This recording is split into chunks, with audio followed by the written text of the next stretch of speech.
নমস্কার। আজকে আমরা আলোচনা করব ন্যাচারালিজম বা প্রকৃতিবাদ নিয়ে। আমরা প্রকৃতিবাদ বা ন্যাচারালিজমের মধ্য থেকে যে বিশেষ বিশেষ পয়েন্টগুলো পেয়েছি তাই এখানে তুলে ধরেছি। আমরা বিস্তারিত আলোচনায় যাইনি।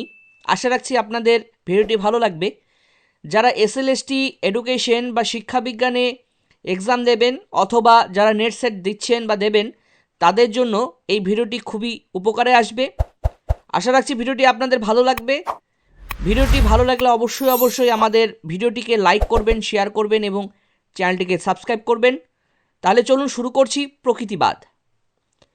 প্রকৃতিবাদ অনুযায়ী সহবজ প্রকৃতির সাহায্যে পারিপার্শ্বিক প্রকৃতির সম্পূর্ণতা উপলব্ধি মানব জীবনের অন্তিম লক্ষ্য।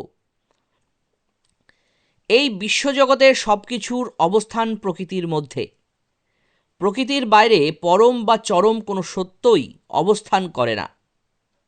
ব্যক্তির পারিপার্শ্বিক বস্তু জগতেই প্রাকৃতিক জগৎ। ব্যক্তি মানুষ এই প্রাকৃতিক জগৎ তথা বস্তু জগতের অবিচ্ছেদ্য অংশ।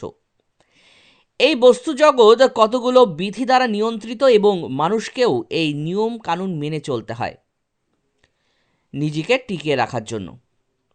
মানে মানুষ অভিযোজন করে এই প্রকৃতির নিয়ম কানুন মেনে বেঁচে থাকে। প্রকৃতির রাজ্যের অনেক কিছুই প্রাথমিকভাবে মানুষের দৃষ্টির বাইরে থাকতে পারে। মানুষকে তা আবিষ্কার করতে হবে।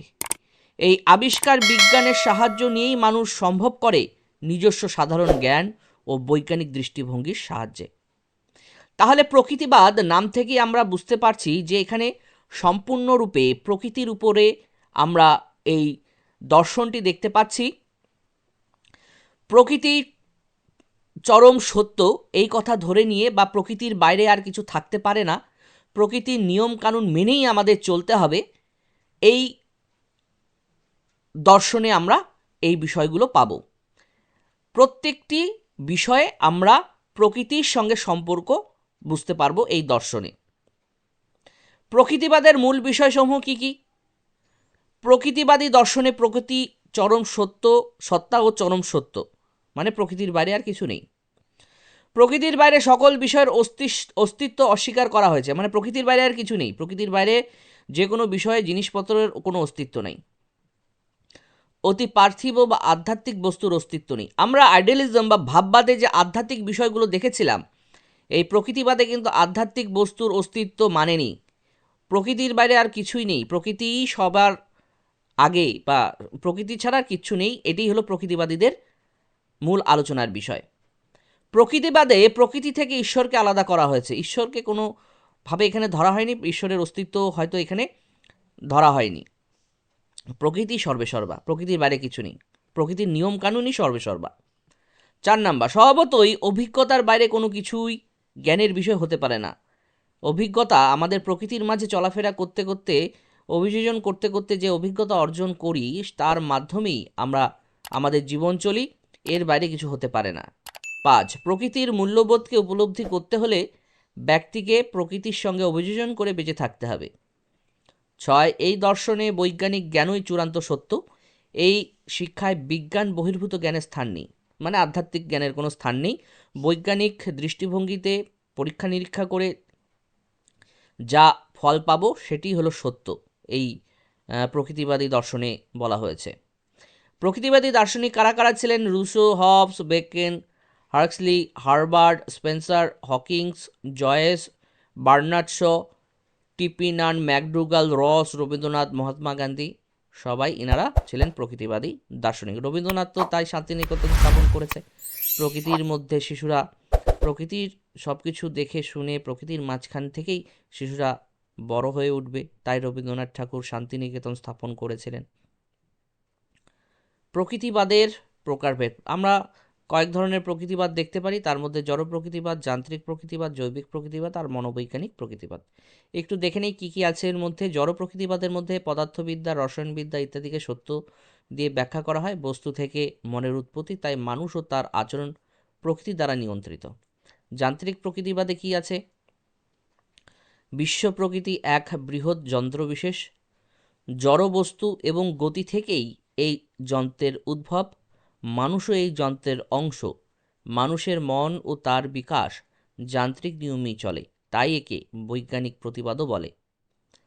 জৈবিক প্রকৃতিবাদে কি আছে? এই মতবাদের মতে ইতর প্রাণী ও মানুষের মধ্যে একই বৈশিষ্ট্য বিদ্যমান, তাই মানুষকে বুঝতে হলে অভিব্যক্তির নিম্ন স্তরের প্রাণীদের অনুসরণের অপরিহার্যতা বর্তমান। মানে নিচের প্রাণী, মানুষের থেকে যে ইতর প্রাণী আছে, নিম্ন স্তরের প্রাণী আছে, তাদের অনুশীলন করার কথা বলা হয়েছে মানুষকে বুঝতে হলে। মনোবৈজ্ঞানিক প্রকৃতিবাদে কি বলা হয়েছে? প্রত্যেক শিশুর মধ্যে থাকে প্রকৃতিদত্ত অনন্ত সম্ভাবনা, এদের পরিপূর্ণ প্রকাশ ঘটানোই শিক্ষার লক্ষ্য, কারণ শিশুর অন্তর্নিহিত শক্তির পূর্ণ বিকাশের উপরেই তার অস্তিত্বের সার্থকতা নির্ভর করে।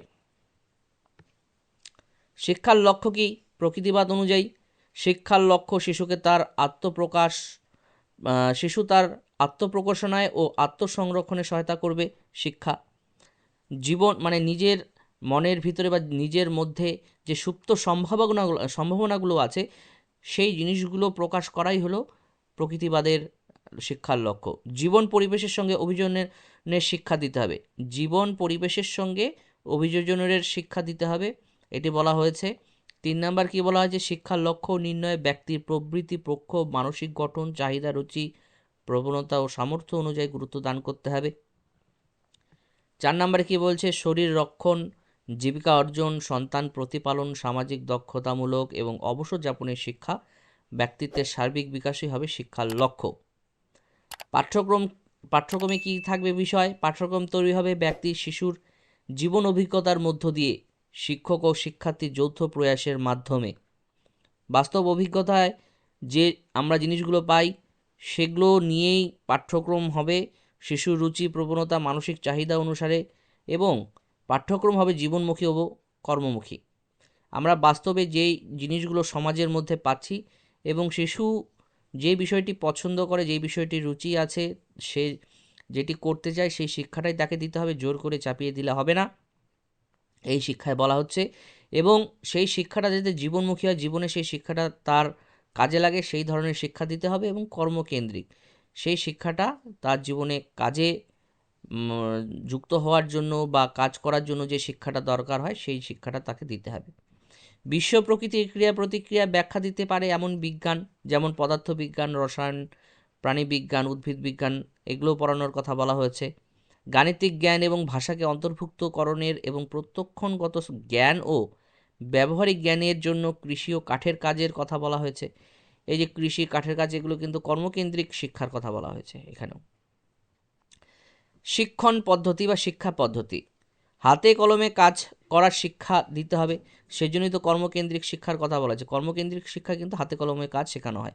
যেমন কর্মশিক্ষার কথা যদি বলি, তারপর আইআইটিতে যে শিক্ষাগুলো দেওয়া হয়, সেই শিক্ষা। তাহলে হাতে কলমের কাজের শিক্ষার কথা বলা হয়েছে, অভিজ্ঞতার মাধ্যমে শিক্ষার কথা বলা হয়েছে, সে যাতে অভিজ্ঞতার মাধ্যমে শিক্ষা গ্রহণ করতে পারে। খেলার ছলে শিক্ষার কথা বলা হয়েছে। খেলার ছলে শিক্ষা হলো যেমন খেলতে খেলতে শিক্ষা, কিন্ডারগার্টেন পদ্ধতি, সেখানে খেলতে খেলতে শিক্ষা। পর্যবেক্ষণ, পরীক্ষণ, আবিষ্কার পদ্ধতিতে শিক্ষাদানের কথা বলা হচ্ছে। পুঁথিগত এবং গতানুগতিক শিক্ষা পদ্ধতির বিরোধী ছিল প্রকৃতিবাদীরা। শুধুমাত্র বই পড়ে যে ধারাবাহিক যে শিক্ষা গ্রহণ করা, সেটার একদম বিরোধী ছিল। এখানে বলা হয়েছে অভিজ্ঞতার মাধ্যমে, কাজের মাধ্যমে, হাতে কলমে যাতে যে শিক্ষাটা আসবে, এবং আপনারা নিজেরাও দেখবেন যে শিক্ষাটা আমরা নিজেরা অভিজ্ঞতার মাধ্যমে হাতে কলমে কাজ করে যে শিক্ষাটা আমরা গ্রহণ করি, সেটা কিন্তু অনেক ভালো হয়। কিন্তু সেখানে যদি আমরা শুধু বই পড়ে মুখস্থ করি, সেই শিক্ষাটা 2-3 দিনের জন্য ঠিক আছে, কিন্তু বেশি দিনের জন্য ঠিক নেই, কিন্তু আমরা কিন্তু সেই মুখস্থ বিদ্যা কিন্তু ভুলে যাই। কিন্তু যেটি আমরা হাতে কলমে শিখেছি, সেটি কিন্তু সারা জীবন মনে থাকে।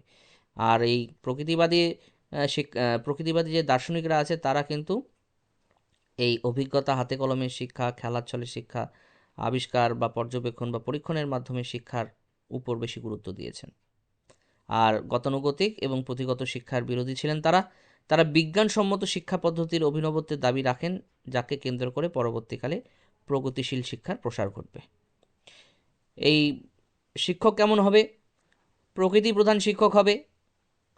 এখানে ব্যক্তি শিক্ষকের ভূমিকা শুধু থাকবে পর্যবেক্ষণ এবং সহায়কের। শিশুরা কি করবে? প্রকৃতির মাঝখান থেকে নিজেরা একা একাই সেই শিক্ষা গ্রহণ করবে। তাহলে শিক্ষকের ভূমিকা কি থাকবে? শিক্ষকরা কোনো কিছু চাপিয়ে দেবে না। শিক্ষকরা কি করবে? শিশুটা বা শিক্ষার্থীরা কি করছে, কোন পথে চলছে, দরকার পড়লে কিছু একটু সাহায্য যদি দরকার হয় সাহায্য করবেন, শুধু দেখিয়ে দেবেন, পথ দেখিয়ে দেবেন, পুরোপুরি করে দেবেন না।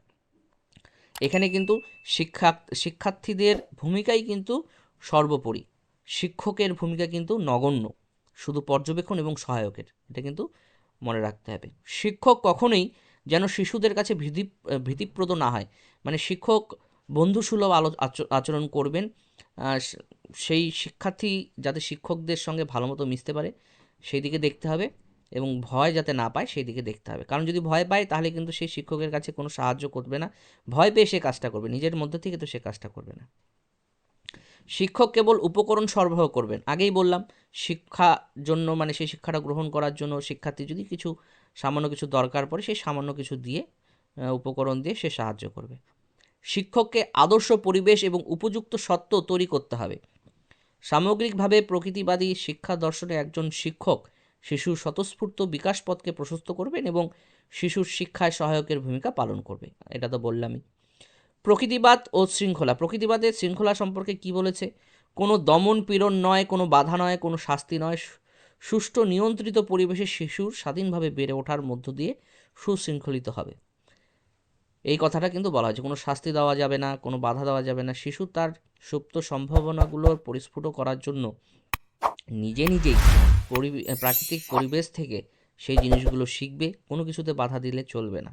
একটি শিশু যদি গাছে উঠে ফল পাড়ার মাধ্যমে যদি শিক্ষা গ্রহণ করতে চায় সে করবে, কারণ সেগুলো তো বাস্তব অভিজ্ঞতার থেকে সে পাচ্ছে, গাছে কী করে উঠতে হয়, কোন ফল কী ফল, এগুলো কিন্তু ছোটোবেলায় আমরা কিন্তু বই থেকে পড়াচ্ছি ঠিকই, কিন্তু ভালো মতো যদি সে শিখতে হয় তাহলে কিন্তু প্রকৃতির মাঝখান থেকে সে শিখতে পারবে, এই কথা কিন্তু প্রকৃতিবাদীরা বলেছেন। আত্মশৃঙ্খলা ও মুক্ত শৃঙ্খলার কথা বলা হয়েছে, ওই যে বললাম, সে যেখানে খুশি গিয়ে গাছে উঠে ফল পালে শিক্ষক মহাশয়রা বা গার্জিয়ানরা কী করবে, খেয়াল রাখবে যাতে সে পড়ে না যায় বা সে ভালো মতো শিখতে পারে, সেই বিষয়গুলো দেখতে লাগবে, সেভ রাখতে হবে তাকে। প্রকৃতিবাদ এই দর্শনে দমনমূলক নিয়ন্ত্রণের কথা মানা হয়নি, বরং স্বাভাবিক নিয়মে বিদ্যার্থীর আচরণে শৃঙ্খলা আনার কথা বলা হয়েছে। শিশু নিজেকে নিয়ন্ত্রণ করবে তার কাজে ফলাফলের ভিত্তিতে। একটি গাছে উঠে গেলে যদি গাছে উঠতে গিয়ে যদি সে পড়ে যায়, পিছলে ব্যথা পেলে, তো সে নিজেই বুঝতে পারবে না গাছে ওঠা যাবে না, তাহলে সে নিজের আচরণ চরিত্রগুলো ঠিক করবে। একটি শিশুকে দেখবেন আগুনে প্রথম অবস্থায় যখন প্রথম আগুনে হাত দেয় সে কিন্তু জানে না আগুনে হাত দিলে হলো ছ্যাঁকা লাগবে বা গরম লাগবে বা ব্যথা লাগবে। একবার সে আগুনে হাত দেওয়ার পরে কিন্তু আর দ্বিতীয়বার কিন্তু আগুনের সামনে যদি আপনার শিশুটাকে নিয়ে যাওয়া যায় সেই শিশুটা কিন্তু হাত দিবে না কোনো মতেই, কারণ সে তার অভিজ্ঞতা হয়ে গেছে, সে তার অভিজ্ঞতার মাধ্যমে সে শিখবে। সেই কথাটাই প্রকৃতিবাদীরা বলেছে, কোনো কিছু আমরা চাপিয়ে দেব না, শিক্ষক শুধু সাহায্য করবে, দেখবে, আর কিছু করবে না, শিশুরা নিজেরাই শিখবে। তা প্রকৃতিবাদ সম্পর্কে এখানে অতি সংক্ষিপ্ত আকারে আমরা কিছু তথ্য দিয়েছি। দার্শনিক নীতি কি, বস্তু জগতে একমাত্র সত্য। বিশ্বাস কি করতো, প্রকৃতিতে বিশ্বাসী করতো তারা। এই প্রকৃতিবাদের অন্য নাম হলো বস্তুবাদ।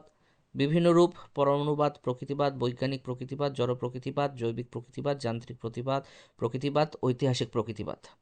সমর্থক কারা কারা ছিলেন? রুশো, অ্যারিস্টটল, বেকন, রবীন্দ্রনাথ, নেইলস, কোথে, আরও যারা আছে আমরা দিয়ে দিয়েছি প্রথমেই, তাদের নামগুলো দেখে নেবেন। শিক্ষার ভিত্তি কী? মনোবিদ্যা। শিক্ষার অর্থ জৈবিক চাহিদা নির্ভর। লক্ষ্য কী? অস্তিত্ব রক্ষার এবং বর্তমান ভবিষ্যতে সুখী জীবনের জন্য প্রস্তুত হওয়াই হলো প্রকৃতিবাদ দর্শনের প্রধান লক্ষ্য। পাঠ্যক্রম: শিশুর চাহিদা অনুযায়ী পাঠ্যক্রম তৈরি হবে, পাঠ্যক্রমে অন্তর্ভুক্ত হবে খেলাধুলা, বিজ্ঞান, সংস্কৃতি, স্বাস্থ্য ইত্যাদি। কি পদ্ধতিতে শিক্ষা দিতে হবে? পর্যবেক্ষণ, খেলাধুলা, ডাল্টন পরিকল্পনা, আবিষ্কার পদ্ধতি, মন্তেশ্বরী এবং কিন্ডারগার্টেন পদ্ধতি, আলোচনার সময় তো বলেইছি এগুলো। শৃঙ্খলা, স্বাধীনতা, প্রকৃতির নিয়মে শৃঙ্খলা তৈরি। শিক্ষার্থী: শিক্ষা প্রক্রিয়ায় শিক্ষার্থী থাকবে শিক্ষার কেন্দ্রবিন্দুতে, মানে এখানে শিক্ষার্থী সর্বে সর্বা, শিক্ষকের ভূমিকা কিন্তু নগণ্য। শিক্ষক প্রকৃতি হবে ভালো শিক্ষক, প্রকৃতির কাছ থেকে শিক্ষা লাভ করবে শিক্ষার্থীরা। আর শিক্ষক কিন্তু এখানে খালি শুধু দেখবে, নজর দিবে, হেল্প করবে, সামান্য কিছু, কোনো নির্দেশ দিবে না, জোর করে কিছু চাপিয়ে দেবে না। বিদ্যালয় কেমন হবে? প্রকৃতির মুক্ত পরিবেশই হবে বিদ্যালয় পরিবেশ। অবদান: শিশু মনোবিদ্যার বিকাশ, নতুন মনোবৈজ্ঞানিক পদ্ধতি, অভিজ্ঞতা কেন্দ্রিক পাঠ্যক্রম, গণতান্ত্রিক চিন্তার বিকাশ। সীমাবদ্ধতা: আধ্যাত্মবাদকে অস্বীকার, শিক্ষার লক্ষ্যের প্রয়োজনহীনতা, শিক্ষায় শিক্ষকের ভূমিকা অস্বীকার ও অন্যান্য মাধ্যমকে চরমভাবে বর্জন। তাহলে এগুলো আমরা কিছু সংক্ষেপে দিয়ে দিয়েছি, আশা রাখছি ভালো লাগবে আপনাদের বিষয়গুলো। তা ভিডিওটি এখানে শেষ করছি, আশা রাখছি ভিডিওটি আপনাদের কাজে লাগবে। অসংখ্য ধন্যবাদ জানিয়ে এবং আপনাদের কাছে একটি অনুরোধ, চ্যানেলটিকে অবশ্যই সাবস্ক্রাইব করবেন, ভিডিওটি লাইক করবেন, শেয়ার করবেন। সবার কাছে বিদায় নিচ্ছি, ভালো থাকবেন, সুস্থ থাকবেন, সবাইকে অসংখ্য অসংখ্য ধন্যবাদ।